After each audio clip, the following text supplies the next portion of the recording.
Back with another video. The AfriForum is in the United States currently. Let's hear more about that.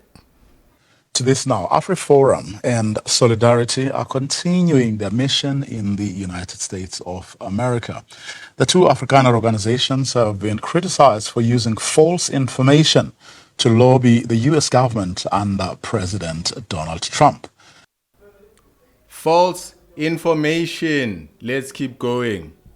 In their latest memorandum, Solidarity accused Pretoria of being hostile in its foreign policy towards Washington. They also want the U.S. government to assist them with a special zone infrastructure to settle Afrikaners in a concentrated manner in South Africa. Well, joining us now is Nicole Fritz, Campaign for Free Expression Executive Director. Nicole, a very good afternoon to you. Thanks very much for your time. Just what you make first of the latest episode where we saw people from AfriForum engaging officials in the United States of America. What do you make of this particular step or move? I think it's disturbing. There's no question that South Africa faces grave challenges. It just seems bewildering that we would have organizations within civil society that are playing to a campaign of disinformation and misinformation around South Africa. Disinformation and misinformation around South Africa. Ladies and gentlemen, it's on the news. It's official. There is such a thing underway, and I think I've shown you some people close to America there and some people who are American who are seemingly engaged in this. So you are starting to see a certain group of people, a certain number of faces. These people will be important in our future and in our reality going forward. So let's keep listening. And I would say not only endangering South Africans, other South Africans who they may not identify with, but ultimately, I think, in endangering their own self-interests and the interests of their children. The idea that we don't all fare better in a multiracial constitutional democracy, but rather seek to appeal to strongmen on the international stage, is a very concerning direction and development. I mean, of course, they have an ear that's, or ears maybe I should say, that are prepared to listen in the form of President Donald Trump and I dare say Elon Musk as well, who themselves have been distorting information about South Africa. And so your AfriForums are really exploiting an opportunity that they know actually exists.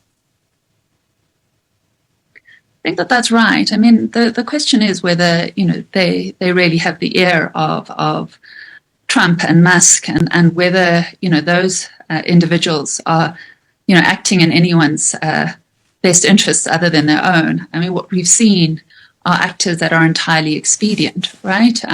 So what is interesting is that Solidarity's memorandum, what they're calling the Washington Memorandum, identifies as its first point of concern South Africa's foreign policy, and the idea that South Africa has somehow aligned itself with interests that are antithetical or hostile to those of the United States.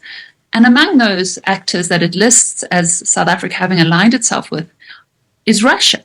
Now, of course, in the last week, we've just seen the US in an entirely unprecedented fashion undertake this massive and fundamental realignment so that it is, in fact, acting in concert with Russia.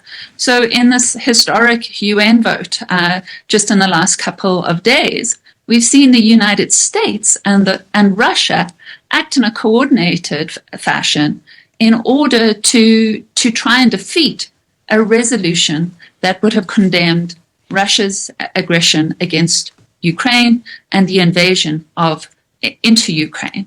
And so again, I mean, the idea that Solidarity is making this journey to beseech Trump to act on their interests, and ostensibly because South Africa is running this foreign policy that is hostile to the United States, and identifying Russia as one of the actors who, which it identifies as hostile, when the US has just fundamentally aligned its position with that of Russia, what I would say to Solidarity and AfriForum require that they undertake a fundamental rewrite and rethink of the points that they suggest are ones of concern. Donald Trump stated, among other things, recently that there's a bad situation in South Africa where the radical left media doesn't want to mention a massive human rights violation. At a minimum, it's happening for all of us to see.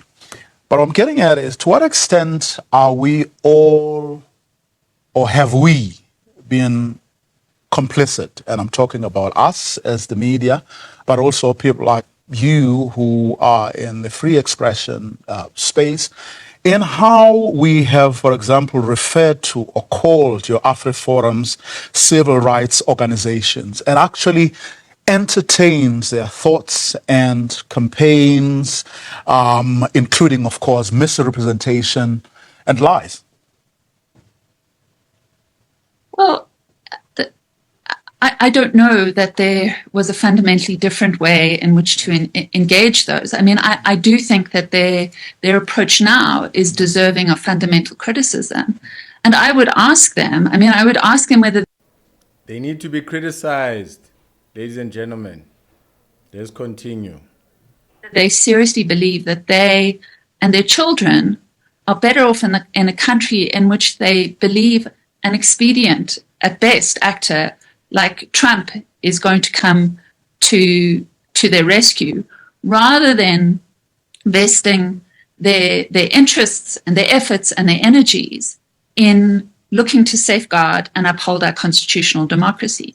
Because essentially what they're doing in appealing to Trump in the way that they are is essentially saying, have no regard to our constitution, to our sovereign nationality.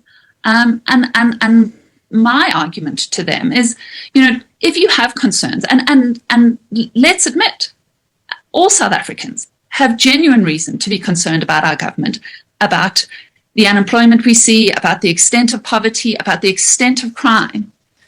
But the idea that white Afrikaners are suffering a particular persecution is entirely nonsense. That's not to say that they don't have reason for grievance, right? But the responsible way in which one deals with that grievance is engaging with the elected authorities of this country, not seeking to bypass them and asking for the intervention of a strongman who, as I say, is entirely expedient. Both in principle, that is wrong, and that is entirely in contravention of what we as citizens and inhabitants of South Africa commit ourselves to. But I also think in their self-interest, it's entirely nonsensical, because you cannot believe that your interests are better secured in South Africa, an ocean away from the United States, by the likes of an expedient Trump, rather than real, deliberative, conscientious engagement with your fellow South Africans and those who have been elected to lead South Africa.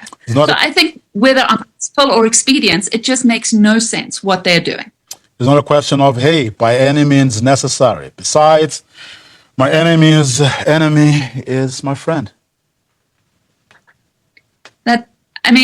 As I say, it may be that this is a knee-jerk reaction, but the tragedy of this is that their actions are creating harm, I think, for fellow South Africans. And they may say, well, at this point, we're only looking out for our own self-interests. But as I've tried to argue, that even their narrow self-interests, I think, are harmed by this course of action. There's no way you can seriously think that Trump, an ocean away, is going to secure some idea of self-rule in South Africa. But I also think what they're doing by undertaking this high-profile campaign of disinformation is inflaming the hatreds the division, the intolerance in South Africa. It's only fomenting the fractures that it is going to make it potentially more difficult for us to live in peace. And so I would say what they are doing at the moment is fundamentally irresponsible. Nicole Fritz, thank you so much for your time.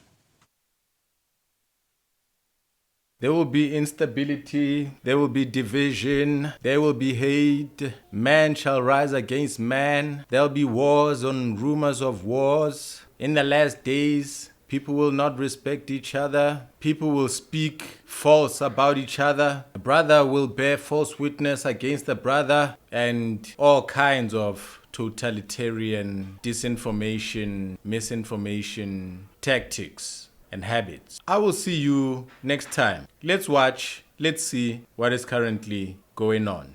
And click this video right here to watch Willem Petzer as he gives commentary on the South African government and Google, the money, the fine, etc.